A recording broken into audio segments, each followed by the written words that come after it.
ജക്ഷേട്ടാ പാട്ട് പാടും ജക്ഷേട്ടാ, പിന്നെന്താ നമുക്ക് പാടാണെന്ന് പാട്ട് പാടും. ഞാൻ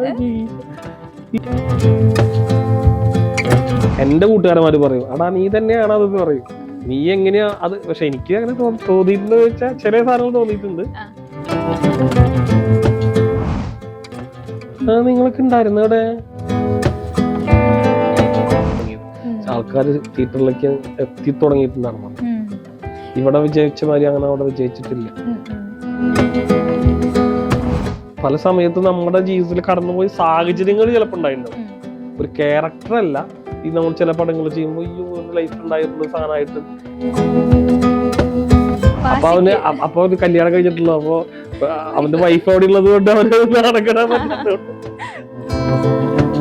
പിന്നെ അത് കഴിഞ്ഞപ്പോ ആണല്ലോടാ നീ തന്നത് അങ്ങനെ തോന്നിയിട്ടുണ്ട്. അല്ല നീ ഇത് കറക്റ്റാണ്, നീ കറക്റ്റ് നീ ഒന്നും ചെയ്യണ്ട, ഇത് കറക്റ്റാണെന്ന് പറഞ്ഞിട്ടുണ്ട്.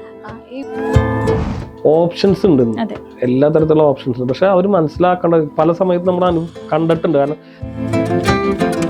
നമ്മതിനേറ്റവും കൂടുതൽ സ്ട്രഗിൾ ചെയ്യുന്ന ആൾക്കാരെ യൂണിറ്റിൽ വർക്ക് ചെയ്യുന്ന ആൾക്കാരെ പൊന്നു നമുക്ക് അത്രയും സങ്കടം തോന്നും. അവർ വർക്ക് ചെയ്യണം, ഓടി നടന്ന് വർക്ക് ചെയ്യവര്. അവിടുത്തെ ആൾക്കാർ എന്ത് പണിയെടുക്കണേ, നിങ്ങൾ എങ്ങനെയാണ് ഈ ഒരു പടമൊക്കെ 30 ദിവസം കൊണ്ട് ഷൂട്ട് ചെയ്ത് പൂർത്തിയാക്കണേ? ക്ലാരിറ്റി ആവശ്യപ്പെടുന്ന ആൾക്കാരാണ് മലയാളീസാണ്. ഇപ്പൊ പൊതുവെ പറയുന്ന ഒരു കാര്യമാണ് സിനിമാ മേഖലയില് ഈ ഇപ്പൊ സിനിമയിൽ അഭിനയിക്കുന്ന ആൾക്കാരുടെ മക്കൾക്ക് ചാൻസ് കൊടുക്കുന്നത് കൂടുതലാണ്, അതുകൊണ്ട് ബാക്കിയുള്ളവർക്ക് ചാൻസ് കിട്ടുന്നില്ല എന്ന് പറയുന്ന തരത്തിലുള്ള ടോക്കൊക്കെ നടക്കുന്നുണ്ട്. അതിനോട് എന്താ ചേട്ടന് പറയാനുള്ളത്? എനിക്ക് അതിനോട് പ്രത്യേകിച്ച് ഒരു ഇതില്ല. കാരണം എന്താ വെച്ചാൽ ഞാൻ പറയട്ടെ, ചാൻസ് കിട്ടും, ഓക്കെ ശരി തന്നെ, ചാൻസ് കിട്ടുന്നതായിരിക്കും. പക്ഷെ അവന് കഴിവുണ്ടെങ്കിലല്ലേ അവൻ നിക്കുള്ളൂ അവിടെ. അതാണ് പോയിന്റ്. ചാൻസ് കിട്ടാൻ എല്ലാവർക്കും കിട്ടുന്നുണ്ടെന്ന്, പക്ഷെ അവന് അവിടെ കഴിവുണ്ടെങ്കിൽ മാത്രം അവൻ അവിടെ നിക്കുള്ളൂ, നിലനിൽക്കുള്ളൂ. അപ്പൊ എത്ര സിനിമയുടെ ആൾക്കാരുടെ മക്കൾ വന്നാലും വന്നില്ലെങ്കിലും എന്തുമായാലും കഴിവുള്ളവനെ ഇന്ന് ഈ ഫീൽഡിൽ നിൽക്കുന്നുള്ളൂ. 1 or 2 പടം ചില മുന്നോട്ട് പോകാൻ പറ്റും, പക്ഷെ അവൻ മുന്നോട്ട് പോകും തോറും അവന്റെ കഴിവ് പുറത്തെടുക്കേണ്ട സമയമാകുമ്പോ അവനത് സ്ട്രഗിൾ ചെയ്യേണ്ടതൊന്നും അവന് നിലനിൽപ്പില്ല. അപ്പൊ ചാൻസ് കിട്ടുന്ന ചിലപ്പോ കൊടുക്കണ്ടായിരിക്കും അല്ല, പക്ഷെ അല്ലാണ്ട് എത്രയോ പേര് സിനിമ മക്കളല്ലാണ്ട് എത്രയോ പേര് വരുന്നുണ്ട്. അപ്പൊ എല്ലാവർക്കും ഓപ്ഷൻസ് ഉണ്ട്. ചില സമയത്ത് ചില പടങ്ങളിലേക്ക് അവർക്ക് ചാൻസ് കൂടുതൽ കിട്ടുന്നുണ്ടായിരിക്കും, അവർക്ക് എളുപ്പമായിരിക്കും കിട്ടാൻ, സ്ട്രഗിൾ ഉണ്ടാവില്ല, സ്ട്രഗിൾ ഇല്ലാണ്ട് കിട്ടുമായിരിക്കും. പക്ഷെ അത് കിട്ടിയാലും നിലനിൽക്കുന്നെങ്കിൽ അവന് കഴിവുണ്ടായിരിക്കണം, അത്രയുള്ള മെയിൻ കാര്യം. ഇപ്പൊ കുറെ കലാകാരന്മാർക്ക് അവരുടെ കഴിവുകൾ തെളിയിക്കാനുള്ള ഒരു പ്ലാറ്റ്ഫോമാണ് റീൽസിലൂടെ. ഇപ്പൊ ചില റീൽസ് ഒക്കെ കാണുമ്പോൾ അതിന്റെ താഴത്തെ കമന്റ്സ് വായിച്ചു കഴിഞ്ഞാൽ 3 മിനിറ്റ് സിനിമ എടുത്ത് വെച്ചേക്കുന്നുണ്ടാ, പോയി സിനിമയിൽ അഭിനയിക്കടാ എന്നൊക്കെ പറയുന്ന തരത്തിലുള്ള കാര്യങ്ങൾ കാണുന്നുണ്ട്. അപ്പൊ ആ ഒരു സമയത്ത്, അതായത് ചേട്ടൻ ഇങ്ങനെ സിനിമയുടെ പുറകെ നടന്നിരുന്ന ടൈമില് ഇതേപോലത്തെ റീൽസോ കാര്യങ്ങളോ വലിയ മൊബൈൽ ഫോണോ ഒന്നും ഉണ്ടായിരുന്നില്ല. അപ്പൊ ഇന്നത്തെ കാലത്തെ കുട്ടികൾക്ക് ഇതെല്ലാം ഉണ്ട്. അപ്പൊ എന്താണ് ചേട്ടന് തോന്നുന്നത്? ഞാൻ ഇപ്പോഴും പറയുന്നത്, ഇപ്പൊ എന്റെ അടുത്ത് ഞാൻ ഇൻസ്റ്റയിലൊക്കെ മെസ്സേജ് കുറെ പേര് ചാറ്റ് ചെയ്യും, ഞാൻ എല്ലാവർക്കും മറുപടി കൊടുക്കുന്ന ഒരാളാണ്. അപ്പൊ അവര് പറയും, ചേട്ടാ ഞങ്ങൾക്ക് അങ്ങനെയാണ് ഇങ്ങനെയാണ് ഒരു ചാൻസ് കിട്ടണം, അങ്ങനെയാണ്. ഓഡിഷൻ അറ്റൻഡ് ചെയ്യാൻ പറയും, ഓഡിഷൻ അറ്റൻഡ് ചെയ്യട്ടെ, റീൽസ് ചെയ്യാൻ പറയും. ഓപ്ഷൻസ് ഉണ്ട്, എല്ലാ തരത്തിലുള്ള ഓപ്ഷൻസ് ഉണ്ട്. പക്ഷെ അവർ മനസ്സിലാക്കേണ്ട പല സമയത്ത് നമ്മൾ കണ്ടിട്ടുണ്ട്. കാരണം നമ്മൾ ചില പടങ്ങൾ ചെയ്യാൻ പോകുമ്പോൾ റീൽസിൽ ഭയങ്കരമായിട്ട് പെർഫോം ചെയ്യുന്ന ആൾക്കാരായിരിക്കും, പക്ഷെ അവരിവിടെ ക്യാമറയുടെ മുന്നിൽ വന്നിട്ട് അവർക്ക് ഭയങ്കരമായിട്ട് ബുദ്ധിമുട്ടുന്ന സാഹചര്യങ്ങൾ ഞാൻ കണ്ടിട്ടുണ്ട്. എല്ലാവരും പറയും, പക്ഷേ റീൽസ് ചെയ്യണ മാതിരി അല്ലല്ലോ അവൻ ഇവിടെ ഇങ്ങനെ ചെയ്യണേ. അത് ആ റീൽസ് എന്ന് പറയുന്നത് നമ്മുടെ ഒരു ഉള്ളിൽ മാത്രം നിന്നുകൊണ്ട് ചെയ്തുകൊണ്ടിരിക്കുന്ന ആൾക്കാർ. അവിടുന്ന് വേറെ ആൾക്കാരുടെ ഇടയിലേക്ക് പോകുമ്പോൾ നമ്മൾ പറയില്ലേ, നമ്മുടെ സർക്കിളിൽ നിന്ന് സംസാരിക്കുമ്പോൾ അവൻ അടിപൊളിയാണ്, പക്ഷെ പുറത്തേക്ക് പോകുമ്പോൾ അവൻ ഇങ്ങനെയും ചോദിക്കാറില്ല. അത് ആ ഒരു ഇത് മാറാൻ പറ്റിക്കഴിഞ്ഞാൽ അടിപൊളിയാണ്. ഇപ്പോഴത്തെ റീൽസ് ഒക്കെ ഓപ്ഷൻസ് ആണ്. ഇപ്പൊ നമ്മൾ കാണുന്നുണ്ട് സിനിമയിലൂടെ, വാഴയിൽ തന്നെയാണെങ്കിലും നമ്മുടെ ഹാഷിർ ആണെങ്കിലും എല്ലാവരും തന്നെ. ഇപ്പൊ ഇന്നലെ പുതിയൊരു വിധി വന്നിട്ടുണ്ടായിരുന്നു, സന്തോഷായില്ലേ? മണിക്കൂർ അതെ, എന്താ പറയാനുള്ളത്? സത്യം പറഞ്ഞാൽ എനിക്ക് തോന്നുന്നു നല്ല കാര്യമാണ്. പക്ഷെ പലരും പറയും നിങ്ങൾക്ക് സുഖല്ലേ എന്ന് പറയുന്ന ഒരു സാഹചര്യം ഉണ്ട്. പക്ഷെ ഞാൻ നിങ്ങളൊന്ന് ആലോചിക്കുമ്പോഴേ, നമുക്കിപ്പോ 8 മണിക്ക് ഷോട്ട് വയ്ക്കും, നമ്മൾ 6 മണിക്ക് ഇവിടുന്ന് ലൊക്കേഷനിൽ പോകും, ഹോട്ടലിൽ നിന്ന് പോകും, 6 മണിക്ക് വണ്ടി വരും, 6 മണിക്ക് നമ്മൾ പോകും, അവിടെ പോയിട്ട് കോസ്റ്റ്യൂം ചെയ്ത് ഡ്രസ് മാറി നമ്മൾ 8 മണിക്ക് ഷൂട്ട്, 9:30ക്കാണ് ഷൂട്ട് കഴിയുക. റൂമിലെത്തുമ്പോ 10:30 ആവും, കുളിച്ച് ഫ്രഷ് ആയിട്ട് കിടക്കുമ്പോ 11:30 12 മണിയാവും. 6 മണിക്ക് വണ്ടി വരണമെങ്കിൽ നമ്മൾ 5 മണിക്ക് എഴുന്നേൽക്കണം. അപ്പൊ 12, 1, 2, 3, 4, 5 മണിക്കൂർ ഉറങ്ങുന്നത് നമ്മൾ. അങ്ങനെ കുറെ ഇഷ്യൂസ് ഉണ്ട് സത്യത്തില്ല. പക്ഷെ അത് നമ്മൾ ഇതിന്റെ എന്താ പറയാ, നമുക്ക് ഇതിനോടുള്ള ക്രൈസ് കൊണ്ടും ഇതിനോടുള്ള ഒരു ഇത് കൊണ്ടും നമ്മൾ ഇതൊന്നും ചിന്തിക്കുന്നില്ലാന്ന്. നമ്മൾ 5 മണിക്കൂർ ഉറങ്ങുണ്ടാവുള്ളൂ. പക്ഷെ ഇത് 24, അതായത് എന്താ പറയാ 10-30 ദിവസം ആകെ ചിലപ്പോ ഒരു ത്രൂ ഔട്ട് ഒരു പടം ചെയ്യുകയാണെങ്കിൽ ഒരു 30 ദിവസം ചിലപ്പോൾ ഇങ്ങനെ ആവശ്യമുള്ളൂ. അത് കഴിഞ്ഞ് ചിലപ്പോൾ നമുക്ക് 10 ദിവസം വീട്ടിലായിരിക്കും ഉണ്ടാവുക. അപ്പൊ അതുകൊണ്ട് നമ്മൾ ചിന്തിക്കുന്നില്ല, ശ്രദ്ധിക്കുന്നില്ല എന്നുള്ളതാണ് കാര്യം. അതെ, ഇപ്പൊ ഇതുപോലത്തെ വിധി വന്നു കഴിഞ്ഞപ്പോൾ അങ്ങനെ സ്ട്രഗിൾ ചെയ്യുന്ന ഒത്തിരി പേരുണ്ടായിരിക്കില്ലേ? പിന്നെ അവർക്ക് ഭയങ്കര ആശ്വാസം. നമ്മളെ ആക്ടേഴ്സ് മാത്രമൊന്നുമല്ല കേട്ടോ, അതിന്റെ കൂടുതൽ സ്ട്രഗിൾ ചെയ്യുന്ന ആൾക്കാരെ, യൂണിറ്റിൽ വർക്ക് ചെയ്യുന്ന ആൾക്കാരെ പൊന്നു നമുക്ക് അത്രയും സങ്കടം തോന്നും. അവർ വർക്ക് ചെയ്യണം, ഓടി നടന്ന് വർക്ക് ചെയ്യുന്ന മാത്രമല്ല, ഈ പറഞ്ഞ മാതിരി നമ്മൾ 8 മണിക്ക് ഷോട്ട് വെക്കണമെങ്കിൽ അവർ എത്ര മണിക്ക് അവിടെ വന്നിട്ട് സെറ്റ് ചെയ്യണം എന്ന് ആലോചിച്ച് നോക്ക്. ഇവിടെ ഞാൻ ഞാൻ നോക്കിയപ്പോഴേ മലയാളത്തില് 8 മണിക്ക് നമുക്ക് ഷോട്ട് വെക്കുന്ന ഡയറക്ടർ പറഞ്ഞിട്ടുണ്ടെങ്കിൽ 7 മണിക്ക് വന്നിട്ട് ഒരു ലൈറ്റും കാര്യങ്ങളൊക്കെ സെറ്റ് ചെയ്ത് 8 മണിക്ക് ഓക്കെ ഉണ്ടാവും. പക്ഷെ ഞാൻ തമിഴിൽ നോക്കിയപ്പോ 8 മണിക്കാണെങ്കിൽ അവരുടെ 9 മണിക്കാണ് കോൾ ഷീറ്റ് എന്ന് തോന്നുന്നത്. 9 മണിക്ക് അവരവിടെ വരുള്ളൂ. 9 മണിക്ക് വന്നിട്ടാണ് അവര് ലേറ്റ് ചെയ്യുള്ളൂ. ഷോട്ട് വെക്കുമ്പോൾ 10:30 11 മണി ആവുന്നുണ്ട്, 10 മണി ഒക്കെ ആവാ. പക്ഷെ നമ്മുടെ ഇവിടെ 8 മണിക്ക് ഷോട്ട് വെക്കുന്ന മുന്നേ വന്നവര് ചെയ്യുന്നുണ്ടെന്ന്. അത് എനിക്ക് ഭയങ്കരമായിട്ട് തോന്നി. ഇപ്പൊ ഈ തമിഴ് പടം ചെയ്യുമ്പോൾ ഞാൻ ചോദിച്ചൊരു കാര്യമാണ്. ഇപ്പൊ ഡയറക്ടർ എന്ന് പറഞ്ഞാൽ നമുക്കിന്ന് 8 മണിക്ക് ഷൂട്ട് തുടങ്ങണമെന്ന്, 9 മണിക്ക് ഷൂട്ട് തുടങ്ങുന്ന പറഞ്ഞപ്പോ ഓക്കെ എന്ന് പറഞ്ഞു. 9 മണിക്ക് ഷൂട്ട് ആയിട്ടില്ല, 10:30 ആയിട്ടാണ് ഷോട്ട്, ഫസ്റ്റ് ഷോട്ട് വെക്കുന്നത്. എന്തിങ്ങനെയെന്ന് ചോദിച്ചു. അപ്പൊ 9 മണിക്ക് അവർ വന്നിട്ടുണ്ട്, എല്ലാവരും ഓക്കെയാണ്, എല്ലാവരും വന്നിട്ടുണ്ട്. അവർ 9 മണിക്ക് അവിടെ വരുന്നുള്ളൂ, എന്നിട്ടാണ് സെറ്റ് ചെയ്യുന്നുള്ളത്. അങ്ങനെ ഒരു ഡിഫറൻസ് മലയാളവും തമിഴും തമ്മിലുണ്ട് ഭയങ്കരമായിട്ട്. അത് അവരും പറയും, നിങ്ങളവിടുത്തെ ആൾക്കാർ എന്ത് പണിയാണ് എടുക്കണേ, നിങ്ങൾ എങ്ങനെയാണ് ഈ ഒരു പടമൊക്കെ 30 ദിവസം കൊണ്ട് ഷൂട്ട് ചെയ്ത് പൂർത്തിയാക്കണേ, എന്നിട്ടും നിങ്ങളുടെ പടത്തിന്റെ ക്വാളിറ്റി എന്താണ്? അത് ഭയങ്കര ചർച്ചയാണ് അവിടെ. തമിഴ്നാട്ടിൽ ഭയങ്കര ചർച്ചയാണ്. നമ്മൾ 30 ദിവസം കൊണ്ട് ഒരു പാട്ടെടുത്ത് വെക്കുന്ന രീതി അവിടെ ഭയങ്കര ചർച്ചയാണ്. അതും അത്രയും ക്വാളിറ്റിയിലും അത്രയും സ്ക്രിപ്റ്റിംഗ് ഇതിലും എല്ലാ ഡീറ്റെയിലും നോക്കിയിട്ട് നമ്മൾ പടം ചെയ്യുന്നുണ്ട്, ഭയങ്കര നല്ല പടങ്ങൾ ചെയ്യുന്നുണ്ട് എന്നുള്ള ചർച്ച ഓൾറെഡി തമിഴ് ഇൻഡസ്ട്രിയിലും തെലുങ്ക് ഇൻഡസ്ട്രിയിലും മലയാളികളെ കുറിച്ചുണ്ട്. അത് ഭയങ്കര പ്ലസ് പോയിന്റ് ആണ്. ഇപ്പൊ ഈ നമ്മുടെ ഇവിടെ കേരളത്തിൽ തന്നെയാണെങ്കിലും നമ്മുടെ പഴയ ഫോളോ ചെയ്യുന്ന ഒരു പാറ്റേൺ, അവരുണ്ടാക്കി വെച്ചിരിക്കുന്ന ഒരു മുതൽ നമ്മൾ കൈമാറി വരുന്നത്, ആ ഒരു അടിത്തറ എന്ന് പറയുന്നത് അത് തന്നെയല്ലേ? അതെ. പിന്നെ നമ്മളെ ഭയങ്കര എനിക്ക് തോന്നിയിട്ടുള്ള കാര്യമാണ്, ഭയങ്കര ക്ലാരിറ്റി ആവശ്യപ്പെടുന്ന ആൾക്കാരാണ് മലയാളീസുകൾ. ശ്രദ്ധിച്ചു കഴിഞ്ഞാൽ അതിപ്പോ നമ്മുടെ എന്താ പറയാ കൾച്ചറിൽ എല്ലാവരും ഉണ്ട്. ഇവിടെ നമ്മൾ ഒരിക്കലും നമുക്കൊരു വീടില്ലാണ്ട് നമുക്ക് ആർക്കും ജീവിക്കാൻ പറ്റില്ല. നമ്മുടെ മലയാളികൾക്ക് നമ്മൾ സ്വന്തമായിട്ട് ഒരു വീട് വെക്കുക നമ്മുടെ ഡ്രീമാണ്. അത് നമുക്ക് ഞാന് അവിടേക്കൊക്കെ പോകുമ്പോഴേ അവര് ചെറിയൊരു സ്ഥലത്തൊക്കെയാണ് താമസിക്കുന്നത്. അവിടെ എനിക്ക് ചിന്തിക്കാൻ പറ്റുന്നില്ല, നമ്മളൊക്കെ അവിടെ താമസിക്കുമ്പോൾ നമുക്ക് എങ്ങനെയാണെന്ന് ചിന്തിക്കാറുണ്ട് നമ്മള്. കാരണം നമ്മൾ ചെറുപ്പം തൊട്ട് കണ്ടുവന്നിട്ടുള്ള നമുക്ക് സ്വന്തമായിട്ടുള്ളൊരു വീട്, ആ വീട്ടിൽ നമ്മള് ഫാമിലി, അങ്ങനെ ഒരു മതിൽക്കെട്ട്, ആ മതിൽക്കെട്ടിലുള്ള നമുക്ക് എന്തുകൊണ്ട് ചെയ്യാം, അങ്ങനെയൊക്കെ. ഇപ്പൊ ഞാൻ ചെയ്ത പടത്തിൽ അങ്ങനെ കുറെ ഏരിയയിൽ ഇങ്ങനെ വർക്ക് ചെയ്യുന്നുണ്ട്. അപ്പൊ അവിടെ ഒക്കെ ഓരോരുത്തർ ജീവിക്കുന്ന രീതി സമ്മതിക്കണമല്ലോ. അത് അവര് ചെറുപ്പം തൊട്ട് അങ്ങനെ ജീവിച്ചോണ്ട് അവർക്ക് അങ്ങനെ കുഴപ്പമില്ല. പക്ഷെ ഞാൻ ആലോചിക്കാണ്ട് ആ ക്ലാരിറ്റി നമ്മുടെ എല്ലാ കാര്യത്തിലും ഉണ്ട് മലയാളീസുകളുടെ. നമ്മൾ ആ ചെയ്തുകൊണ്ടിരിക്കുന്ന എല്ലാ കാര്യത്തിലും നമ്മുടെ സിനിമയിലും ഒക്കെ ഉണ്ടെന്നത്. എന്നാളുകൂടി എന്റെ ഒരു ഫ്രണ്ടായിട്ട് ഞാൻ സംസാരിച്ചപ്പോ, ഒരു അസോസിയേറ്റ് ഡയറക്ടർ ഉണ്ട് എന്റെ ഫ്രണ്ട് വിനോബി എന്ന് പറഞ്ഞിട്ട്, ആളായിട്ട് സംസാരിച്ചപ്പോ ഈ കാര്യം ഞാൻ സംസാരിച്ചത് കറക്റ്റ് ആയിട്ട്. ഇപ്പോ മലയാളത്തിൽ ഇത്രയും 10-40 സിനിമകൾ അഭിനയിച്ചിട്ടുണ്ട്, അതേപോലെ തമിഴിലും സിനിമകൾ അഭിനയിച്ചിട്ടുണ്ട്. എന്താണ് ഡിഫറൻസ് തോന്നിയിട്ടുള്ളത്? ഇവിടെ എന്ന് പറഞ്ഞാൽ നമ്മളൊരു എന്താ പറയാ, ഇപ്പോഴും ഇപ്പൊ ഷൂട്ട് കഴിഞ്ഞ് അവിടെ പോയി വർത്താനം പറയും, അങ്ങനെ കുറെ കാര്യങ്ങളൊക്കെയാണ്. വർത്താനം പറഞ്ഞിരിക്കും അങ്ങനെ. പക്ഷെ അവിടെ എന്ന് പറഞ്ഞു കഴിഞ്ഞാൽ എല്ലാത്തിനും ഒരു സ്പേസ് ഡിഫറെന്റ് ആയിട്ടുണ്ട്. ഇപ്പൊ ഞാൻ അവിടെ ഒരു തമിഴ് പടം ചെയ്യാൻ പോയപ്പോ ഞാൻ ചെല്ലുന്നു, കാറിന്ന് ഇറങ്ങുന്നു, എനിക്ക് വേണ്ടിയിട്ടൊരു കാരവാന്റെ ഒരു റൂം സെറ്റ് ചെയ്തിട്ടുണ്ട്. ഞാൻ അതിന്റെ ഉള്ളിലേക്ക് പോകുന്നു, ഞാൻ അവിടെയാണ് ഫുള്ളായിട്ട് അവിടെ ഇരിക്കുന്നു, ഫുഡൊക്കെ എനിക്ക് അങ്ങോട്ട് കൊണ്ടുവരും, അങ്ങനെയൊക്കെയാണ്.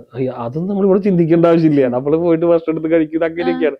അങ്ങനത്തെ കുറെ ഡിഫറൻസ് ഉണ്ട്. അത് നല്ലതാണ്, അല്ലെങ്കിൽ നമുക്ക് ദോഷം ചെയ്യുന്നു, അങ്ങനെ രണ്ട് തരത്തിലുണ്ട്. ഏതൊരു കാര്യത്തിന്റെയും ഒരു കാര്യം നോക്കി നല്ല വശമുണ്ട് മോശം വശം എന്ന് പറയില്ല, അതേമാതിരി ഇപ്പൊ അവിടെ നമുക്ക് കംഫർട്ട് ഭയങ്കര കൂടുതലായിരിക്കും. നമുക്ക് ഒരു ഉറക്കം വരും, അങ്ങനത്തെ ഉറക്കം വന്നാൽ പോലും നമുക്ക് കുറച്ച് നേരം വിശ്രമിക്കാം, നമുക്ക് റൂമുണ്ട്, അങ്ങനെ കുറെ കാര്യങ്ങളുണ്ട്. പക്ഷെ ഇവിടെ നമുക്ക് ഉറക്കം വന്നാൽ ചിലപ്പോൾ കസാരയിൽ ഇങ്ങനെ ഉറക്കേണ്ടി വരും, അങ്ങനെ വ്യത്യാസം. പക്ഷെ നമ്മളിവിടെ സൗഹൃദങ്ങൾ ഭയങ്കരമാണ്, അവിടെ അങ്ങനെ ഉണ്ടാവില്ല. കാരണം ആ റൂമിന്റെ ഉള്ളിലായിരിക്കും നമ്മൾ ഫുള്ളായിട്ട്.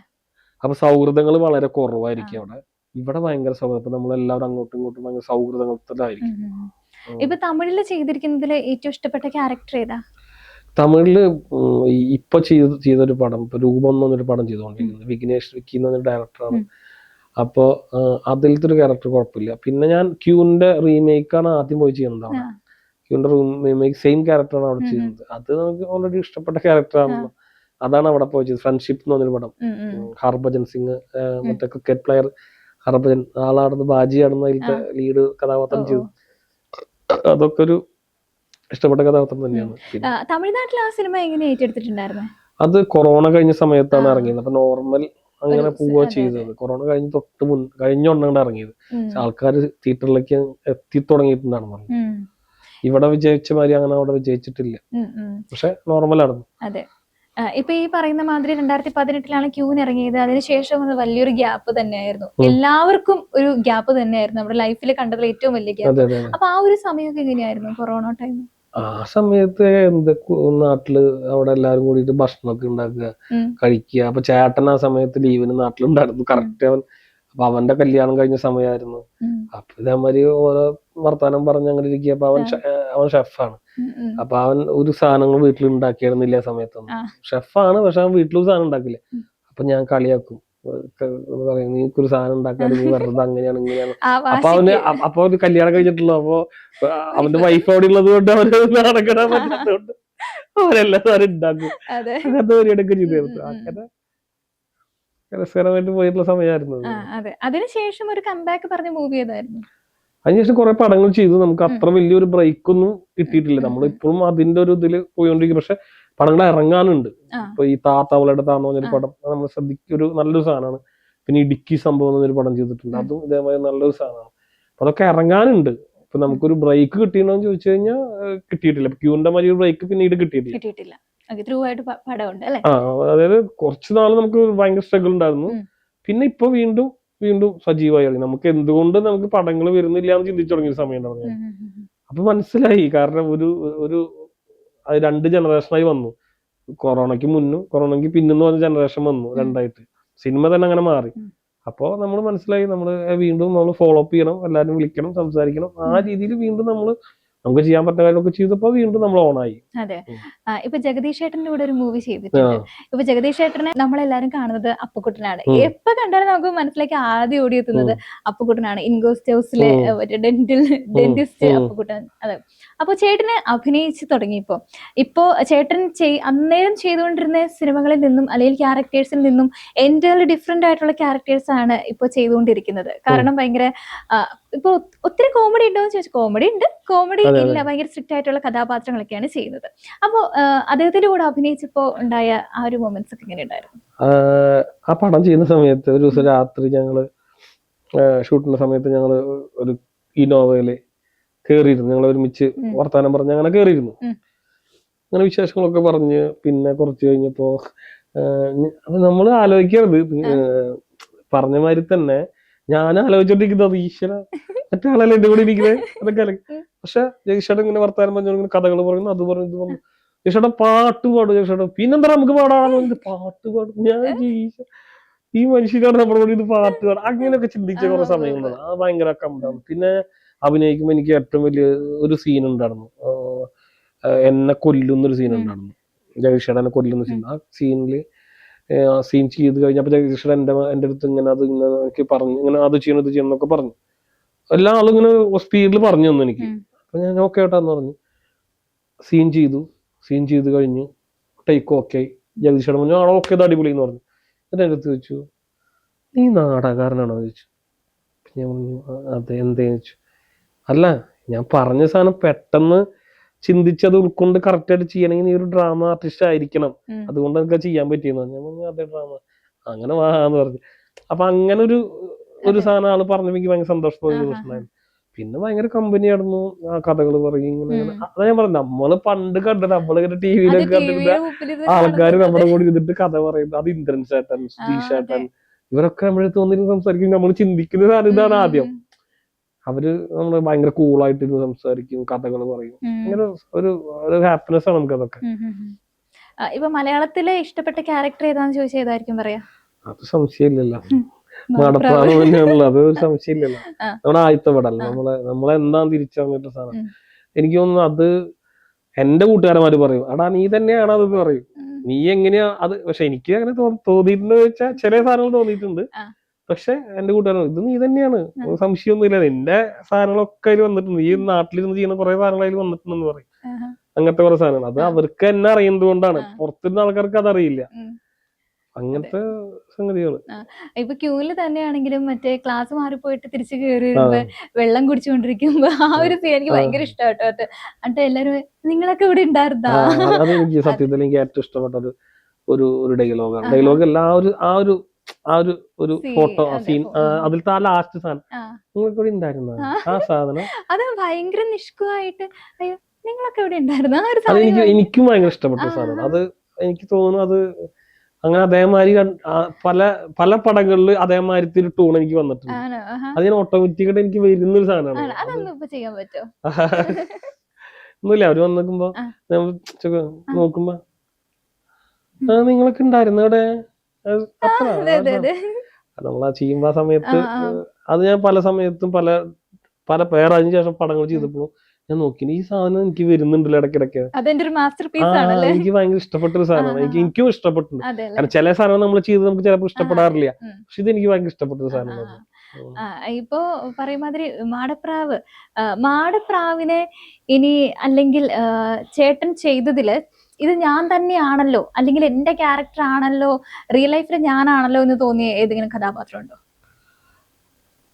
മാടപ്രാവ് പലരും പറഞ്ഞപ്പോ എനിക്ക് തോന്നിയെന്നല്ലാണ്ട് അങ്ങനെ തോന്നിയിട്ടില്ല. പക്ഷെ നമുക്ക് പല സമയത്തും നമ്മുടെ ജീവിതത്തിൽ കടന്നുപോയി സാഹചര്യങ്ങൾ ചിലപ്പോൾ ഉണ്ടായിട്ടുണ്ടാവും. ഒരു ക്യാരക്ടർ അല്ല, ഈ നമ്മൾ ചില പടങ്ങൾ ചെയ്യുമ്പോൾ ഈ ലൈഫിൽ ഉണ്ടായിട്ടുള്ള സാധനമായിട്ട് കണക്ട് ആവുന്നുണ്ടല്ലോ എന്ന് തോന്നുന്ന ഒരു സാഹചര്യം ഒരുപാട് ഉണ്ടായിട്ടുണ്ട്. ഇപ്പോ ചേട്ടൻ ആൽബങ്ങൾ അഭിനയിക്കുന്നുണ്ട്, ഷോർട്ട് ഫിലിം അഭിനയിക്കുന്നുണ്ട്. അതിൽ ഞാൻ ലേറ്റസ്റ്റ് ആയിട്ട് കണ്ടതാണ് ജെൻസി മിനൂട്ടി. ജെൻസി മിനൂട്ടിലെ ശരത്തേട്ടൻ, ആ ഒരു ക്യാരക്ടറിനെ കുറിച്ച് പറയാമോ? അതെന്റെ ഫ്രണ്ട് ഉണ്ട് ഷിൻഡോ. ഞങ്ങൾ ചെറുപ്പം തൊട്ടേ ഒരുമിച്ച് പഠിച്ച് എന്റെ നാട്ടുകാരനാണ്. അവൻ ചെയ്തൊരു ഷോർട്ട് ഫിലിമാണ്. അവൻ റൈറ്ററാണ്, ബേസിക് റൈറ്ററാണ്, ഡയറക്ഷൻ അസിസ്റ്റന്റ് ചെയ്യുന്നുണ്ട്. അപ്പൊ അവന്റെ ഒരു കരിയറിന്റെ മുന്നോട്ട് പോകാൻ വേണ്ടിട്ട് ഒരു ഷോർട്ട് ഫിലിം ചെയ്തിട്ട് ഒരു പ്രൊഡക്ഷനിൽ പോകുമ്പോൾ കാണിച്ചു കൊടുക്കാൻ ഒരു സാധനം വേണ്ട. അപ്പൊ അങ്ങനെ ചെയ്തൊരു സാധനമാണ്. അപ്പൊ അത് എന്താണെന്ന് എന്റെ അടുത്ത് അവൻ പറഞ്ഞിട്ടുണ്ടായിരുന്നില്ല. അങ്ങനെ സാധനം ഉണ്ട്, നീ ചെയ്യണം എന്ന് പറഞ്ഞു. ഞാൻ നോക്കണം, ചെയ്യാടാന്ന് പറഞ്ഞു. അപ്പോ അന്ന് ഞാൻ കുറച്ച് മുടിയൊക്കെ വെട്ടിയിട്ടുണ്ടായിരുന്നു. ആ സമയത്ത് കുറച്ച് തടി കുറച്ചിട്ടുണ്ടായിരുന്നു. ആ സമയത്താണ് അപ്പൊ അവൻ പറഞ്ഞു, ഞാൻ നിനക്ക് ഇപ്പോഴത്തെ രൂപത്തിലുള്ള സാധനമാണ് തരുന്നത്, അതും ചെയ്യണം. ചെയ്തു. അങ്ങനെ അത് ചെയ്തപ്പോ എനിക്ക് അപ്പോഴും എനിക്കറിയില്ല, സത്യത്തിൽ ഇവൻ എന്റെ അടുത്ത് പറഞ്ഞിട്ടില്ല അത് നീ അത് ചെയ്യണമെന്നൊക്കെ പറഞ്ഞിട്ടുള്ളൂ. ഇതിലത്തെ മെയിൻ ഉദ്ദേശിച്ച ശരത് എന്ന് പറഞ്ഞ കഥാപാത്രം ഞാനാണ്, ഉദ്ദേശിച്ച ആള് മെയിൻ ആള് ഞാനാണെന്ന് എനിക്ക് അറിയില്ലായിരുന്നു. പക്ഷെ പിന്നീട് അത് കണ്ടു കഴിഞ്ഞപ്പോഴാണ്, എടാ നീ ഇത് എന്നെയാണ് ചെയ്ത് വെച്ചത്, നിന്നെ പിന്നെ വെറുതെ എന്നെ വിളിച്ചത് പറഞ്ഞു. അങ്ങനെ സംഗതി. ആ ഒരു ക്യാരക്ടർ കിട്ടിയപ്പോ എന്താ തോന്നിയിട്ടുണ്ടായിരുന്നു? അത് കണ്ടു കഴിഞ്ഞപ്പോ ഇത് ഞാൻ ഇങ്ങനെയായിരുന്നു ഞാൻ ചെയ്തിട്ടുണ്ടായിരുന്നു, അങ്ങനെ തോന്നിയിട്ടുണ്ടായിരുന്നോ? അല്ല, അത് ചെയ്ത് കഴിഞ്ഞപ്പോ അവൻ ഉദ്ദേശിച്ച നമ്മൾ ചെയ്തു കൊടുത്തു. പിന്നെ അത് കഴിഞ്ഞപ്പോ ആണല്ലോടാ നീ തന്നത്, അങ്ങനെ തോന്നിയിട്ടുണ്ട്. അല്ല നീ ഇത് കറക്റ്റാണ്, നീ കറക്റ്റ് നീ ഒന്നും ചെയ്യണ്ട, ഇത് കറക്റ്റാണെന്ന് പറഞ്ഞിട്ടുണ്ട്. ഇപ്പൊ ശരിക്കും ഈ ജെൻസി കുട്ടികൾ എന്ന് പറഞ്ഞാൽ അങ്ങനെയാണല്ലേ? അതെ അതെ, സത്യം അങ്ങനെയാണ്. കൊറേ പേരുണ്ട് അങ്ങനെ. അതെല്ലേ, കൊറേ പേരുണ്ട് അങ്ങനെ. അതെ. ഓക്കെ, ഇനി വരാനിരിക്കുന്ന പ്രോജക്റ്റുകൾ ഏതൊക്കെയാണ്? ഇനിയിപ്പോ തമിഴില് ഒരു പടം ചെയ്തുകൊണ്ടിരിക്കുന്നത് ഇറങ്ങാണ്ട്. പിന്നെ മലയാളത്തിൽ ഇപ്പൊ ഒരു താത്ത ലേറ്റസ്റ്റ് ആയിട്ട് ഇറങ്ങാൻ പോകുന്നത് താത്ത അവളുടെ താന്ന് പറഞ്ഞൊരു പടം. പിന്നെ ഇടുക്കി സംഭവം. പിന്നെ ചെറിയ ചെറിയ റോളുകൾ, ഇത് രണ്ടും നമ്മൾ മെയിൻ റോൾ ചെയ്തിട്ടുള്ള സാധനമാണ്. അതല്ലാണ്ട് പിന്നെ ക്യാരക്ടർ റോളുകൾ ചെയ്തിട്ടുള്ള കുറെ പടങ്ങളുണ്ട്. ഒരു 5-6 പടങ്ങളുണ്ടാവും ഇറങ്ങാണ്ട്. 2026 ഇറങ്ങോ? 2026 ഇറങ്ങേണ്ട പടങ്ങളാണ് ഒക്കെ ചെയ്ത് വെച്ചിട്ടുള്ളത് ഇപ്പൊ. അങ്ങനെ. ഇനി വരാനിരിക്കുന്ന അല്ലെങ്കിൽ ഇത് കണ്ടുകൊണ്ടിരിക്കുന്ന പ്രേക്ഷകരുടെ അടുത്ത് ചേട്ടൻ എന്താ പറയാനുള്ളത്? പ്രേക്ഷകരുടെ അടുത്ത് മറ്റേ ഒരു ഡയലോഗ് മാത്രമല്ലോ, സപ്പോർട്ട് ചെയ്യുക. കാരണം നമുക്കറിയില്ല, നമ്മൾ എന്ത് ചെയ്താലും അവർ ജനങ്ങള് ഇഷ്ടപ്പെടില്ല എന്നൊക്കെ ഭയങ്കര പ്രശ്നമാണ് ഇന്നത്തെ കാലത്ത്. കാരണം ഇഷ്ടപ്പെട്ടില്ലെങ്കിൽ അവർ എന്തിട്ടാ ചെയ്ത് വെച്ചാൽ പറയും, പക്കയിട്ട് പറയും. ഞങ്ങൾ തൃശ്ശൂർ ഭാഷയിൽ വന്ന് എന്തായാലും പറയൂര്. അപ്പോ പരമാവധി എനിക്ക് ചെയ്യാൻ പറ്റുന്ന രീതിയിൽ ഞാൻ പരമാവധി ചെയ്യുന്നുണ്ട്.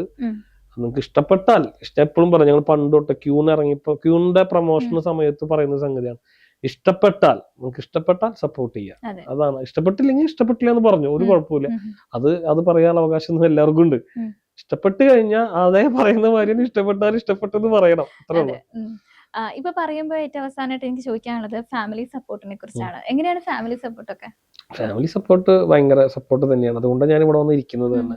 ചേട്ടൻ, അപ്പൻ, പിന്നെ ചേട്ടന്റെ വൈഫ്, 2 കുട്ടികൾ, അതൊക്കെയാണ് ഫാമിലിയിൽ. അമ്മയില്ല, അമ്മ മരിച്ചു. അമ്മ ക്യൂൺ ഷൂട്ട് നടക്കുന്ന സമയത്താണ് അമ്മ മരിച്ചത്. ഏകദേശം 8 കൊല്ലത്തോളമായി അമ്മ മരിച്ചിട്ട്. അപ്പൊ ഇവരൊക്കെ തന്നെയാണ് സപ്പോർട്ട് എന്ന് പറയുന്നത്. എന്തുണ്ടെങ്കിലും എന്തായാലും എങ്ങനെയായാലും സപ്പോർട്ട് അവർ തന്നെയാണ്. അത് വലിയൊരു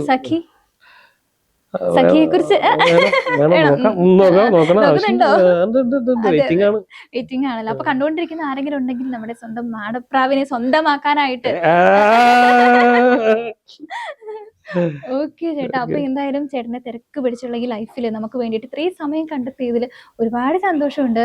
അപ്പൊ ഇനിയും ചേട്ടന്റെ ഡ്രീംസ് എല്ലാം വളരെ നന്നായിട്ട് തന്നെ മുന്നോട്ട് പോകട്ടെ. ഇനി വലിയൊരു നടനായിട്ട് എനിക്ക് തന്നെ ഇന്റർവ്യൂ തരണം. ഞാൻ എപ്പോഴും ഇവിടെ വരുന്ന ഗസ്റ്റിന്റെ അടുത്ത് പറയാറുള്ളതാണ്, എനിക്ക് ഇന്റർവ്യൂ തരണം എന്നൊക്കെ. തീർച്ചയായിട്ടും. ഈ ഇത്ര നേരം എന്നെ സഹിച്ചിരുന്ന പ്രിയ, ശ്രീപ്രിയോട് ഏറ്റവും വലിയൊരു താങ്ക്സ് ഞാൻ പറയാണ്. അപ്പോ എന്തായാലും നിങ്ങളുടെ ചാനൽ വലിയൊരു വിജയമായി തീരട്ടെ. കാരണം നിങ്ങളുടെ ചാനൽ വലിയ വിജയമാകുമ്പോഴാണ് ഞങ്ങളെ പോലുള്ള ആൾക്കാർ ഇന്റർവ്യൂ എടുക്കുള്ളൂ നിങ്ങൾ, അല്ലെ?